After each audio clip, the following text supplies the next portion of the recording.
how did a guy like you get on the board of Rock, a blue blood, internationally known, hard research, Nobel Prize winners all over the place? How do they pick a guy like you, a trader from, or basically some guy from Bear Stearns? So he thought that there was a world that existed that would be a combination of both politics and business and leadership. What do I mean? He formed something called the Trilateral Commission. The Trilateral Commission is some spooky stuff. People said it was some of the people that, the Illuminati, there's some mystery about it, people that ran the world. It was politicians, but David said most countries, the politicians get elected for 4 years or 8 years, separate from the royal families in England or in the Middle East. Someone's there for 4 years and then they're not there anymore. The most important people to have stability and consistency would be businessmen. So he formed this Trilateral Commission of businessmen and politicians from 3 major continents. So it was the North Americans, the Europeans, and the Asians. So he said to me, would you like to be on the Trilateral Commission? Now, I was 30 years old, 32 years old. I said, great. And he said, well, you have to fill out this application so they have your bio. And I looked at the list of people, and it was Bill Clinton, former president of the United States, Paul Volcker, every great leader in America, the Asians, the Japanese, and with a very long description of their history. And they asked me to fill in what I would like to have written. And I wrote Jeffrey Epstein, comma, just a good kid, which I thought was funny, nobody else did. Televisions fell off the truck. So I knew what that phrase meant from Coney Island. But what I found was most people, be it in business, in normal life, or in the world leaders, don't really understand money. It is something they think about. They have a sense of what it is. They certainly want more of it.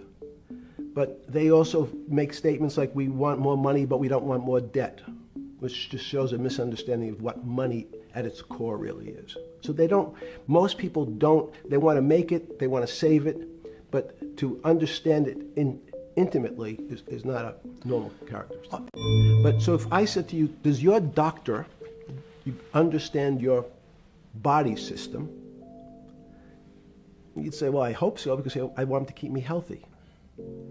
But you could have a kidney infection, you could have a heart attack, you could have a broken knee. There's lots of pieces of this system. And in fact, when you ask the question, very few doctors understand your entire body. There's a specialist for your knee, there's a specialist for your polynoidal cyst, there's a specialist for your head, and now we have specialists in different areas. So and I'm going to get to your first question about Santa Fe Institute.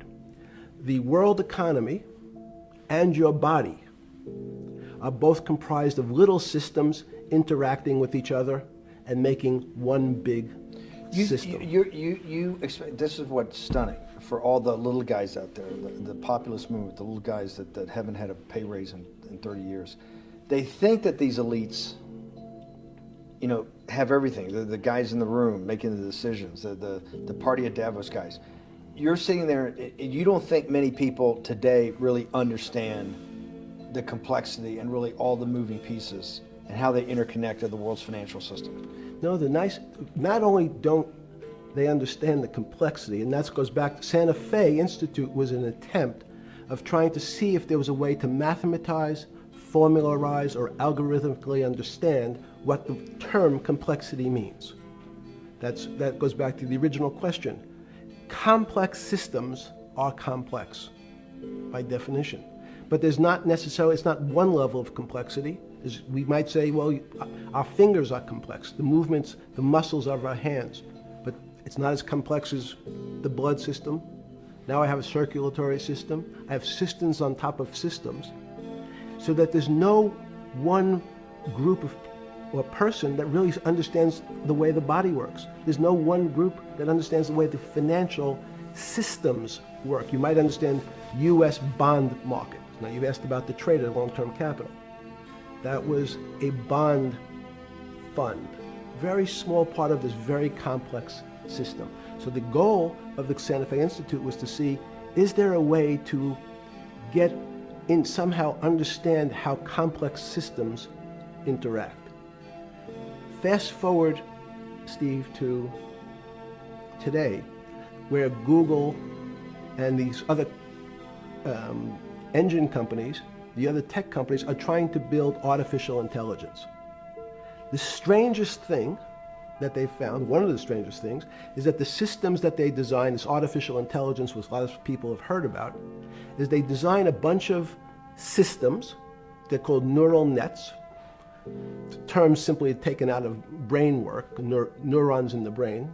Nets because they actually look like a net. They put in some inputs. The computers work, spit out an answer. Sounds normal to you. It's because you're thinking about that calculator you had in 1976 on your desk. When you ask the person who designed the system, how did it come to that answer?